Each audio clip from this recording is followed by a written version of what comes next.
Okay, now we're recording. So do you think people are confused the fact that we're both posting and then so sometimes the account says my wife and sometimes it says my husband or my spouse? Well, I mean, I say partner too. I mean, we could. I actually added detail in the profile to say that this is Nick and AJ and a link to our podcast. Yeah. So that's good. I mean, that's good. So if anyone's actually going through our history, which people on Reddit do, especially if they're going to argue with you. That's so weird. It is very weird. I've never once clicked on someone's profile in any kind of, well, I guess, I would say like Facebook or something. Facebook or LinkedIn I have, but nothing on Reddit. Yeah, no, well, Reddit is weird. Social media is weird. I guess just to catch you up, we actually made a social media account for Cosmere Casual. We mentioned just that last Reddit. time. Oh, we did? Yeah. Did we? Okay, well, whatever. But we're just, I don't know, man. Social media is hard. I hate it.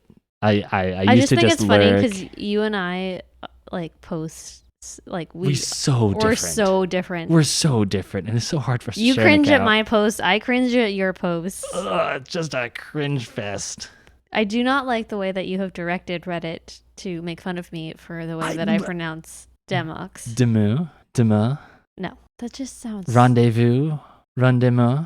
No, it's Demox. It's Demu. But thank you for directing Reddit's hatred towards me. It's been really fun reading all of those responses to that. I didn't direct hatred. I just, it was a post about what's hard to pronounce. What words are pronounced. That you called me out specifically. All right, to be fair, I did say that, but I also said, hey, my point is that, with the French influences, it should be Kelsier and Demu, and you're just like, no, I mean, we're American, this is America, Kelsier and Demu. At least I'm consistent in that I mispronounce all of the names, whereas there you go. Most people will mispronounce some and then correctly pronounce others. Yeah. At least I'm consistent in being in quote unquote wrongness. Well, hold on. I mean, and I take umbrage with the correct and wrong because even Brando Sando says you can pronounce them any way you want. Exactly. So I am perfectly fine saying Demox. You are, I guess.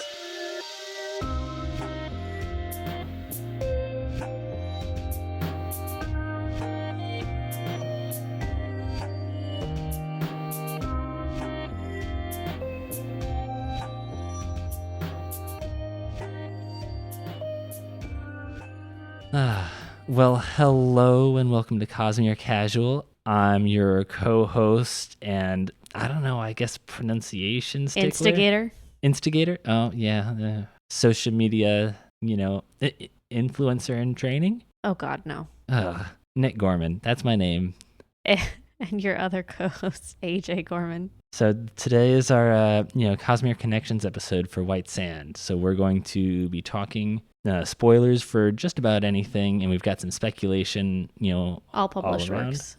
Yeah, all published works. I know in particular, if you're sensitive about spoilers for Rhythm of War, I've got a tangent to go on for that, and as well as some stuff with Arcanum and Bounded. Yeah, but first let's start with some background. So White Sands takes place on the planet Taldane. I hate to be a stickler here, but I did introduce myself as a stickler. White Sand. Oh, God.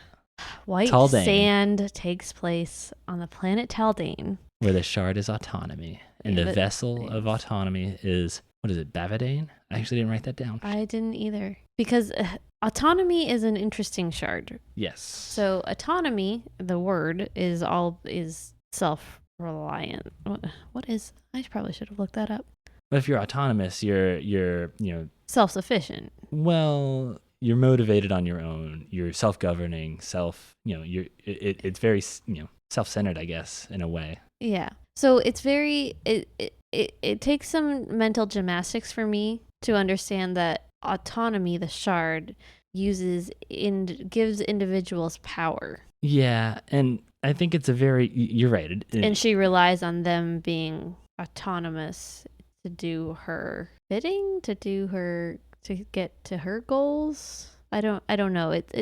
She's very the way I look at it is it seems like she's very into self-actualization, right? And so she poses challenges for her followers or for people that she wants to influence. Do we call them avatars?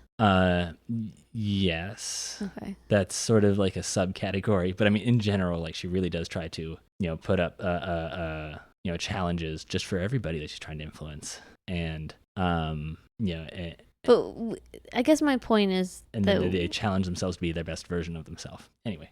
But my point is we don't actually see the shard autonomy as much as we see her avatars. Yes. Well, and it's funny.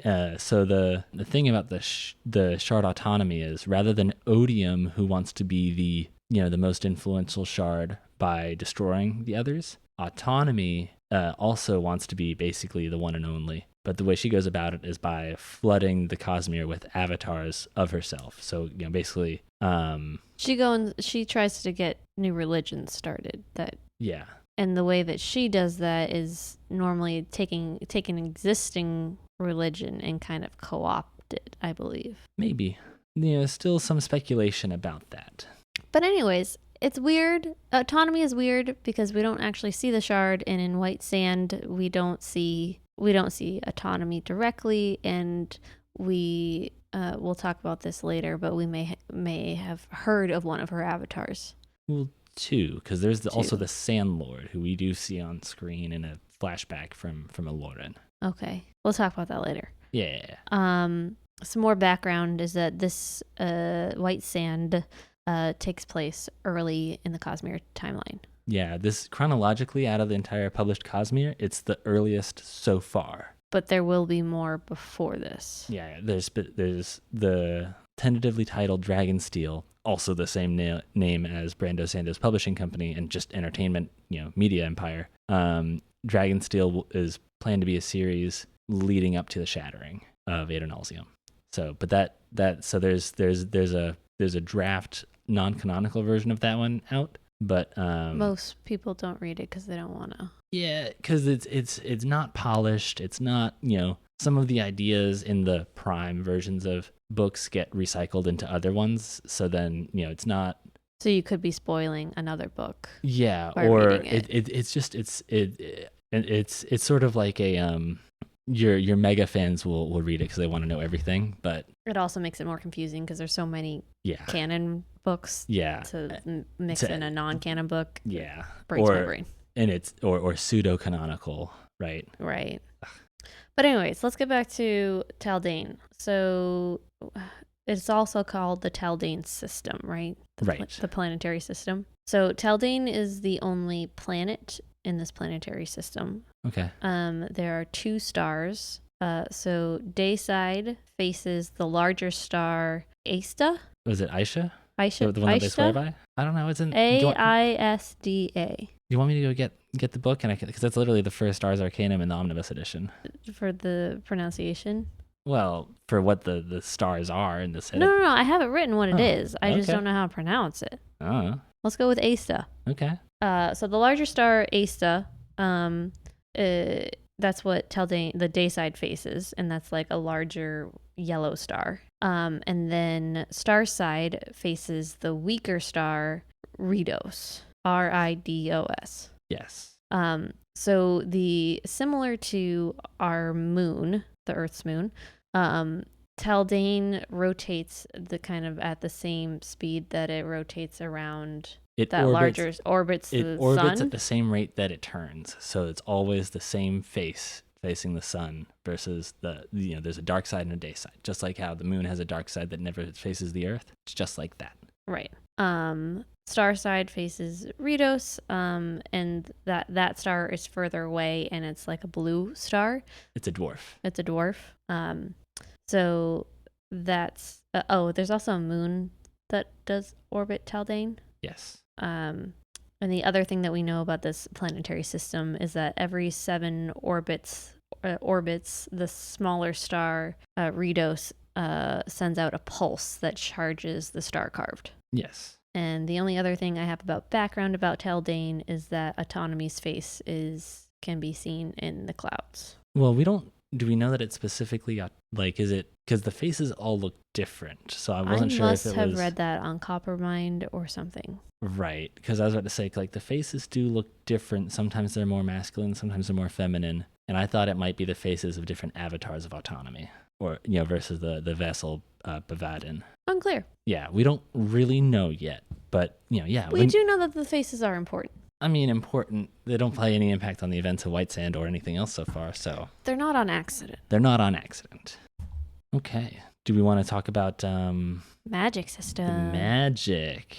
So I had to hold you back last episode. Yeah, we were going over our notes before the episode, and I was going to go over what they talk about in Arcanum Unbounded. You were getting ready to get real scientific. Well, okay. So in White Sand, we see Khriss, start doing experiments with what happens when lichen gets wet and how they get recharged. And we see the start of those experiments, but we actually see a pretty full breakdown of how the magic system works in the little preamble before the prose version of White Sand in Arcanum Unbounded. So Khriss explains there that whenever the lichen gets wet, they suddenly release energy and light, and they undergo a realmic transition. Now, she doesn't really explain what that means, but in my mind, that means they, get a either a connection to or teleport into the cognitive or spiritual realms. Okay, you're breaking my brain right now. Yeah, and then because they've, so the plant or the lichens are invested by the sunlight on Taldane. The lichen that lives on the sand. Yes, and then when they go, when they get energized, when they get water, they release energy and light, and they, have some sort of a connection, I think, to the spiritual realm. I don't know.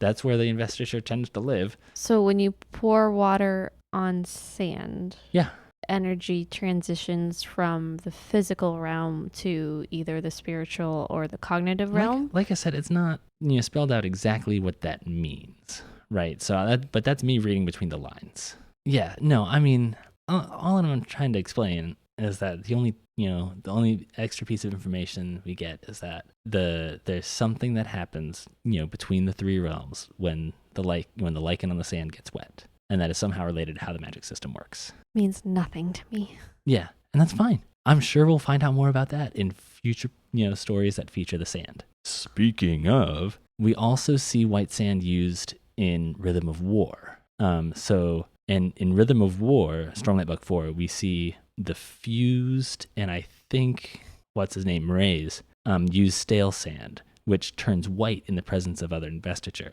So they use it to detect when there's something that's highly invested, but is, they don't know where it is. So they use it as like a locator device. I missed that completely in my last reread. Yeah, Copper Mind, references that on like chapter 56 or something. So, okay. But the other thing that I did, I definitely remember standing out was they used the sand to measure investiture, where it turns white in the presence of other investiture. And so when something is more highly invested, the sand turns white faster. And so that's the earliest way we see investiture being measured. Seems very imprecise. I mean, but it's also fairly similar to how we measure energy in certain circumstances in our world, right? Like, you would know better than I. Yeah, because I'm just thinking, what is it? A bomb calorimeter? Like how much heat they can extract. What is heat? It's how quickly they can boil a unit of water. Basically, that's Your engineer is showing. Anyway, so we know that sand is used to measure investiture in Rhythm of War, but we also don't see it used to measure investiture in Sunlit Man because it's they refer to breath equivalent units. So maybe it's fallen out of favor by that time, or maybe they are both used for different applications. It feels very weird to me because sometimes it's like, oh, we're gonna equate it to breath, and other times like, oh, you're more invested than an Elantrian. Like it's. I mean, it seems like they're constantly changing their reference points. Again, but that's also real life, right? Where sometimes you measure energy in BTUs, sometimes you measure it in, watt hours, sometimes you measure it in tons of TNT. Okay. Right. Yeah, okay. So it's like, it depends on what you're trying to measure, and like honestly, probably the scale matters too, Yeah, all right. Yeah. Just seems all over the place to me, that's all. Yeah. Well, and that's also part. It's right now they don't have any standardization, right? Every world is its own thing. Well, in Sunlit Man, they seem to have he seems to have standardized on some equivalent breaths. Yeah. I have a question. Yeah. So normally we see that the magic system has something to do with the shard. Maybe. Yeah. Well, okay. Because like in Mistborn, for Ukrami, it's all about preservation. You don't lose or Yeah, or gain anything. thing. And, hemalurgy, which is a ruin, explicitly you do lose something in the process. Right. And breath endowment, you give it away. Right. Give it away now. But I don't see that connection with autonomy and sand mastery. Yeah, I don't either. Autonomy is a very difficult shard for me to understand. Yeah, and I don't know if it's just, maybe it'll be fleshed out more later. I don't know. Because it's not like, you would almost think with something like autonomy, you would think of something like awakening, where you give it a brief instruction, then it goes and does its own thing, right? Right. Because when I think of autonomy, a lot of times I think of like, an autonomous robot or something where it, has a vague instruction and it does, it takes it and rolls with it. Mm-hmm. But that's not, that's clearly not how the shard does it, So I don't know, man. If anybody has any ideas, maybe I'll post that. Okay. Because it confuses me. Well, the other thing is, all right, so this is the earliest published book chronologically, but it was also within the Cosmere. But the first draft of White Sand, the bones of this story, were also the first novel that B. Money wrote, right? Right. And, and even though it wasn't published and he's rewritten it several times, the bones of the story were kind of locked in, before he necessarily had the grand plan for the Cosmere, right? Yeah. Okay. So, I'm not saying that it's definitely, not as thought through as some of the other ones, but it wouldn't surprise me if, there were just a little bit of inconsistencies. Because frankly, if there's anything we've seen out of White Sand, it's the different inconsistencies between the different versions. Whatever. So you ready to move on to Worldhoppers? Yeah. Do you want to go first? I got a lot to say about Khriss. Okay, let's just start with Bayon. Okay. As a Worldhopper. Yeah. I, for one, think that he might be a Worldhopper prior to the events of White Sand, but I don't have. He does seem like he has a lot of secrets. I mean, beyond even the ones that we find out about. Even when I was listening to the audio, graphic audio, they just kept mentioning how bigger and different Bayon was even from the other Darksiders. Yeah, the way he is described seems reminiscent of the Returned in Warbreaker, right? And maybe he's not a Returned because but maybe he's because that's also some of those characteristics are just people who have a lot of investiture, or like the fifth heightening or higher, where he just seems stronger. He's able to. He's got weird skills. Well, and he's able to intuit things about people just by looking at them, right? Mm-hmm. And that sounds fairly reminiscent of the life sense that that anybody with breath has. I wonder if he's like Elantrian. I don't know. He's not Elantrian because there was a word of Brandon when somebody asked about Bayon and the 17th Shard, and the question was about whether they needed recruits for the 17th Shard needed to be invested, and the answer from B Money was no, because Bayon's not invested. Now that was before. That was years ago, right? And it could have changed. It could have changed before the omnibus edition came out, right? Mm-hmm. Words of Brandon are only canon until they're not. But I don't know. Something seems weird to me about Bayon, so I think he's.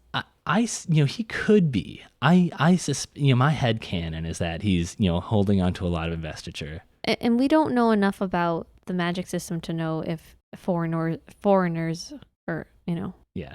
are excluded from sand mastery. So the way I look at it, so at the end of White Sand, he passes the sand mastery test, and he's a very powerful sand master. Yes. So that either means that the assumption that that Darksiders can't be sand masters is wrong, or it means that the sand and the sand mastery test was reacting, was a false positive that was reacting to something else that's different about Bayon. And we already know from Rhythm of War that sand does react to other forms of investiture. So it's either. So maybe he's not actually a sand master; he's just invested in a different way. Yeah, maybe he was holding on to other investiture. We don't. I don't know. But it's. Until it's determined, I'm keeping both of those possibilities in my head, and there might even be other things I'm not thinking about. But and in particular, I wonder if Skathan, in the example of breath, or can you remind people who Skathan is? Yeah. So Skathan is the immortal ruler of the dynasty on Darkside. And Skathan is the one who sent Bayon. Yeah, he's the leader of the dynasty. He sent Bayon. He sent John Akron. He sends all the patrol ships. He's the unseen big bad for Chris's story, right? And we don't see him, but he's got agents everywhere. And Bayon describes Skathan as being old but having the appearance of a young man, and that he looks the same. Yeah. And he's capable of great feats of strength. No mere mortal man could do. I don't remember the exact phrasing, but basically depends what version, I'm sure. Yeah, I'm sure it depends on what But this is explicitly not confirmed yet. But I suspect Skathan is an avatar of autonomy because I think a lot of people think that. Yeah. Because he's clearly, super invested. Like, I think you need to be at least the 5th heightening to be so functionally immortal, and that would also give you, super strength or whatever. But he could be beyond that, which would be like an avatar. But also, like, in terms of just personality wise, he's working to accelerate the technological development of the dynasty, but also limiting the spread of that same technology and the movement of people on Darkseid. Except he's not doing a very good job of it because lots of trying. But that's basically the same thing that Autonomy does. Like Khriss says in Arcana Unbounded, Autonomy has restricted the movement of people on or off of Taldane. She's done something to mess up the perpendicularities. People can't get on or off anymore. And they're technologically advanced, but they don't want to be exporting that technology. So it's like the same freaking tact. And that also tracks with why the Sandlord would want to, have Aloran eliminate the DM. If the Sandlord as an avatar of autonomy is aligned with Skathan, it would be better to have the Sandmasters as a potential threat removed, unless they somehow proved more worthy than Skathan. So then are you then proposing that Sand Mastery was a magic system prior to autonomy?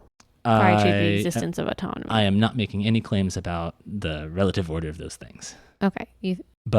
Okay. Well, it wouldn't make sense to me that autonomy would set up 2 different magic systems and then we'll try to just destroy one. I guess, I don't know. I would say time, maybe. I was about to say, because the way autonomy is described in The Lost Metal, I think it does sound like her to set up competing. To set up competing factions to see, to push each other to be better, and then just let the strongest one win. That's true. That does sound like autonomy. Yeah. But I mean, there were magic systems before the Shattering, and then after the Shattering, they set up some of the shards set up their own magic systems. I don't know. Yeah, maybe. Oh, I have to go back in my notes. You're stating statements, but their tone sounds like it's ending in a question mark. So I'm just like, oh, yeah, it sounds reasonable to me. Oh, I don't remember. I have to go back in my notes because I was pouring through all of the words of Brandon, and I have to look at those notes again.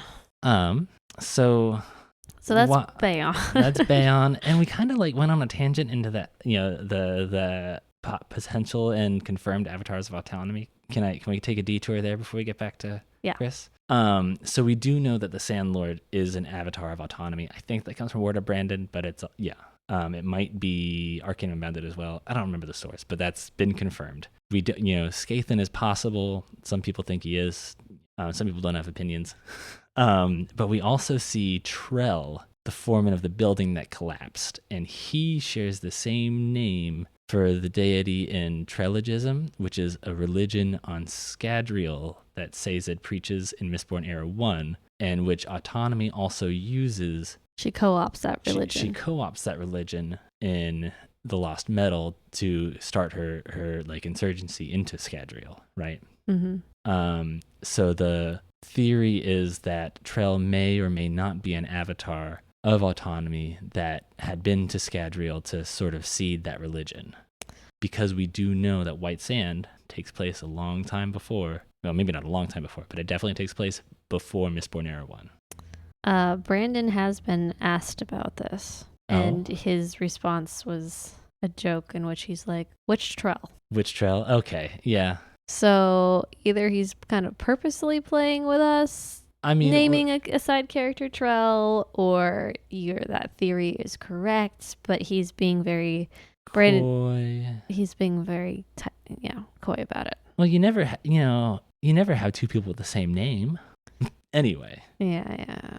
And we already, discussed that, people don't really know what's going on with the faces, but there is, some conjecture that they might be avatars of autonomy. Faces in the cloud. The faces in the clouds or the rocks or whatever, or the streams. And there's another trail. What? There's another trail? Yeah, you mentioned this to me. Mass trail. Ah, I forgot. I forgot about that. Yeah, the Mastrals. Mass trail. I don't know what to think about that. I forgot about that because I thought I was just making a pun. But it can't be. It can be a coincidence. It could be. There's maybe false it's cognates not. in language all the time. I don't know. Mastrel is a very weird word, though. Yeah, but when they pronounce it in the graphic audio, isn't it just Mastral? It's a different Yes. emphasis on a different syllable. Oh, God. You love saying that. I do. So. All right, but I think that's all the trails. Yeah. All right. Can we go and talk about Khriss? Duchess Krishala.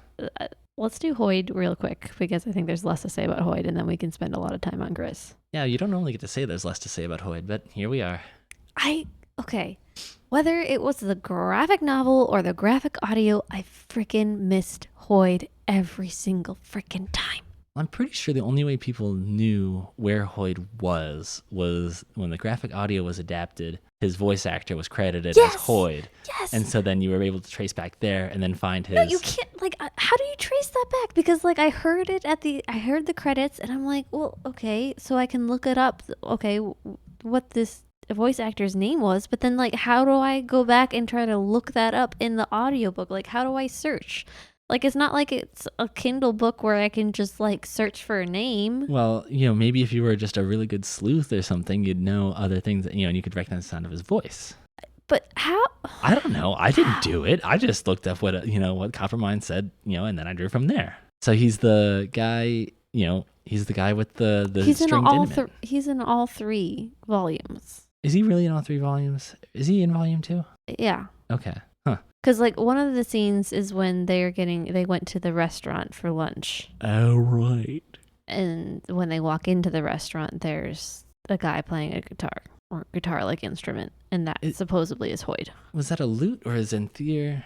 It's a stringed instrument. A stringed instrument, yes. Yeah. And he's singing nonsense. Yes. Or seemingly nonsense. Oh. And I'm like, but I'm always listening for stuff like that, and there was nothing to indicate that it was Hoyd, and I couldn't make heads or tails of whatever he was trying to sing. Yeah, but yeah, so I could not pinpoint to you where Hoyd was in the other volumes, though I think volume 3 he was at the end. Yeah, he's on the ship during the Sand Mastery test, singing a song while they're in the background while they're doing that, and then in the first volume when he's in the crowd. When Kenton arrives at the Hall of Judgment and gets his powers back right before he goes in and finds out that they're trying to disband the DM. Okay. So you really kind of They were very unsatisfactory Hoyd. Well, they were like cameos. I mean, it's not like his appearances in Mistborn Era 1 are particularly anything to write home about either. He's just, he's just making cameos.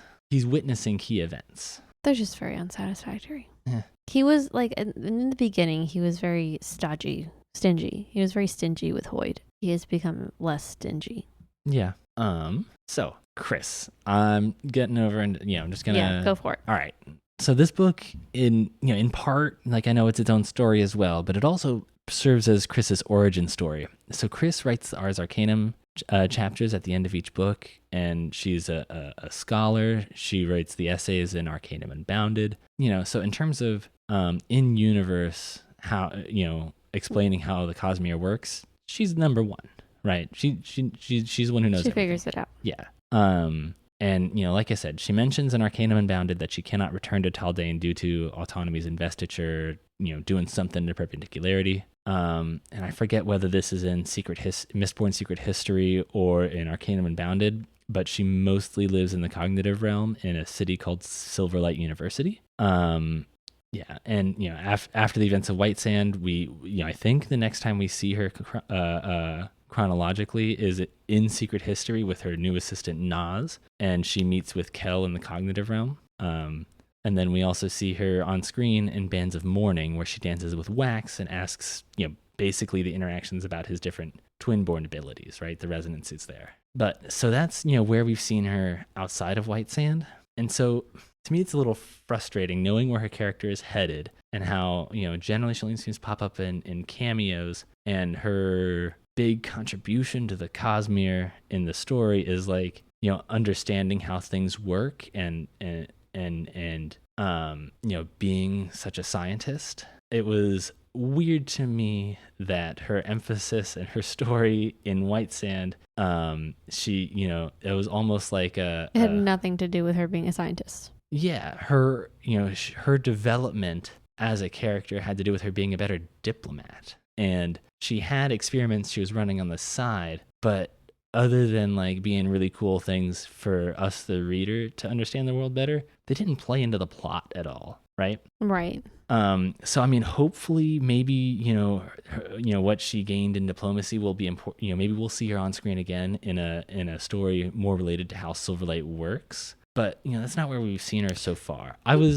And I guess, like I was telling you the other day, like it just feels like we had a missed opportunity where she learned as a diplomat both the value and the danger of making assumptions. But there's a similar lesson to be had in works of scholarship that she it's like, well, you couldn't have had her have the same lesson. Yeah, it's a little frustrating. I mean, especially since the whole point of the omnibus was to put more in there about Khriss and her experiments and everything. One of the points of the omnibus, right? And it was also to fix other errors. But yeah, I mean, supposedly it was all more. There was a bunch more info about Khriss, and she did get a couple extra scenes. She repaired a watch. Yeah, but there's still a lot of questions. Like, we know that she's doing all these experiments. She's like running all around the Cosmere, like trying to understand things, but we don't know why she's doing this. Is she doing this for knowledge's sake, or does she have a higher purpose? We don't know. There's still a lot of steps. Yeah. From this origin story to what we know of Khriss down the road. Yeah. And I guess I wanted to expound on my earlier point, like, hey, I felt like there was a missed opportunity. And it's we see in the Sunlit Man that Nomad, gets a moment like this where he's got a great understanding of the principles and he's got a problem he needs to solve. So he just has to iterate multiple times to get it done, and then it still doesn't exactly work the way he thought. I was hoping we would get a moment like that with Khriss in this story, but we really didn't. Instead, it was mostly, she makes snap judgments at first to move the plot along, and it does really well and helps her to get ingratiated with Kenton. And then towards the end of the story, we see those same snap judgments come back to bite her when she fails to realize, when it takes her a long time to realize that Nilto is really her Prince her Givalden. Fiancé. Yeah, Prince and former fiance Givalden. But it would have been great to have like a similar moment to what Nomad got in the Sunlit Man about having to iterate to check things, to make bad assumptions and then realize they're bad and fix them, or to have like kind of what science and engineering is. Just like science in general. Or another way it could have been would be to as she's doing experiments and trying to figure out how sand mastery works, it would have been great if there was like another sand master who the old guard of all the knowledge, right, to tell her where how she's doing everything wrong and she shouldn't be investigating these things, and then come to us. There could have been a conflict there to work through and like have them both grow as characters, and it just didn't happen. I don't know if that would have played that well in a graphic novel form. I mean, it would have had to have been a longer one. Yeah I don't know. It just felt to me that if her primary role in the Cosmere is as this arch scholar, it just felt so weird to not have that in this book. Well, my biggest frustration was not that. My biggest frustration was the fact that we didn't get to see more of Khriss and Kenton. Yeah. Because I ship them. Yeah. Well, I think they're adorable and they have great chemistry. They had a few really cute scenes. So I'm really hoping that Kenton becomes a Worldhopper. And that there is more. I don't think that's likely. I don't, You're raining on my parade, dude. I am. You're raining on my parade. I am. Well, because we see Khriss, and she has a companion, maybe, Even presumably if it becomes, platonic or whatever, but like, presumably they're just professional partners, but it's like it just doesn't seem like I don't know. Even if it becomes like a tragic story, I still want that to play out. I want to see more. Yes, and I hope that we're gonna get more than just what we got in this, in terms of them saying goodbye to each other, or either having a romance or deliberately giving up on it. I hope we get more than what we got. Yes, because I think there's more there. There's definitely more there. Yeah, but then I don't know how Naz plays into it either, because supposedly Naz is like extremely loyal to Khriss. Well, I mean, you can be loyal to an employer and loyal to a spouse, and those are totally different things. Yes, I agree. I guess I didn't mean to confuse those two. It's just I always looked at him as her underling. Yes. And because the notes, but then again, the notes that he writes back and forth on the maps in in the Stormlight archive, they are kind of playful. Well, some people are just like that in general. Yeah. Because like when I have to do like write something up for work, like to make it fun, I will put jokes in there and stuff. Yeah, that's fair. Got to check to see if the boss is reading. It's more to just get me through writing it up. Fair enough. More for me. Are you done? Do you have more on Khriss? No, that was it. Just, I hope we get to see more of her. I hope we get to see more of her arc as a scholar rather than just being a diplomat who has a scholarship hobby and then appearing everywhere else in the Cosmere as the arch researcher. Okay. The other person I really, really, really wanted to see more of is Aarick. Yes. Okay. Yeah, but I'm really hopeful that if there is a future, White Sands 2 or whatever, White Sands, the sequel, Oh, God. If there is something like that, I suspect we'd see, you can't not. Well, because he's been all over the world.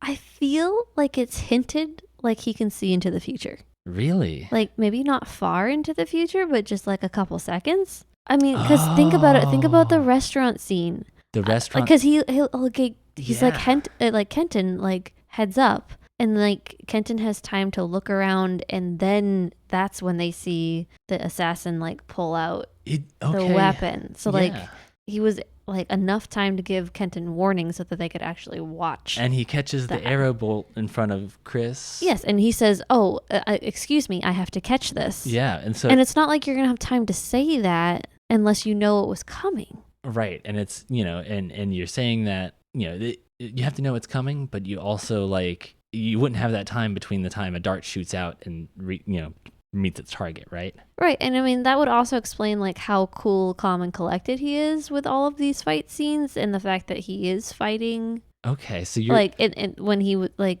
saved Ace in his first scene. Yeah, so it does. Okay, so you're saying, if I'm understanding you right, was that he looked a little bit like an adium user, right? Like a seer or a Mistborn using adium. I know there's other ways to have access to fortune, which is basically what you're talking about, being able to see a little bit in the future. So I was thinking about different scenes, and the way the graphic audio describes his fight with the 8 assassins on the boat when Kenton is overmastered and doesn't have access to his sand mastery. That reminded me very much of Kaladin's fight scenes in Stormlight Archive. And the thrill? Well, not necessarily the thrill, but like him, just the way Kaladin described as like dancing with the spear and just being a force of nature. The way it was described in the graphic audio, and also the results of just owning everybody. Mm-hmm. It did seem reminiscent to me of Kaladin,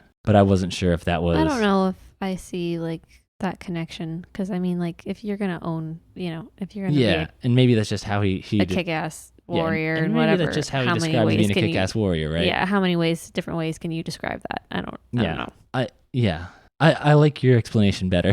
That he can see into the future. Yeah. I mean, the other possibility is maybe he's like star marked or star carved, because like we don't really know much about that magic system. Yeah. And he did spend he spent years on Darkside. Right. So I mean that's a possibility, but I don't know a whole lot about that. Well, because the other thing is that Bayonne is surprised that I do wonder if he's invested, if Aarick is invested somehow, because Bayonne makes a big deal about being able to identify other warriors. And being upset that he didn't catch that. He didn't catch that Aarick was, so it's, that sounds reminiscent of Vasher being able to suppress. Which kind of reinforces my theories on Bayon and on Aarick. Yeah. I think you're onto something. Yeah. Too bad it's going to be a while before I find out my answers. Yeah, that's fair.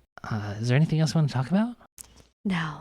All right. Well, thanks for podcasting me and thanks listeners for listening to our podcast. To send us feedback, thoughts, questions, correct our pronunciation, anything, please reach out to us to our email at cosmerecasual@gmail.com. We're also on Reddit, u/cosmerecasual. Our intro and outro music is by the artist Ketsa. The song is Odyssey, and it is licensed through Tribe of Noise. And until next time, keep your wits about you.